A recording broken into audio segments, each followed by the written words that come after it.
पुण्याच्या संस्कृतीचा श्वास म्हणजे गणेशोत्सव. जय महाराष्ट्र न्यूज घेऊन येत आहे पुण्याच्या भव्य गणेश विसर्जनाचं थेट प्रक्षेपण. मिरवणुकीचा नाद, भक्तीची साध आणि समाजाला दिशा देणारे संदेश, सर्व काही तुमच्या स्क्रीनवर.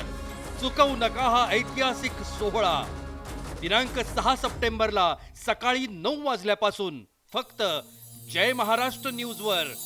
जय गणेश.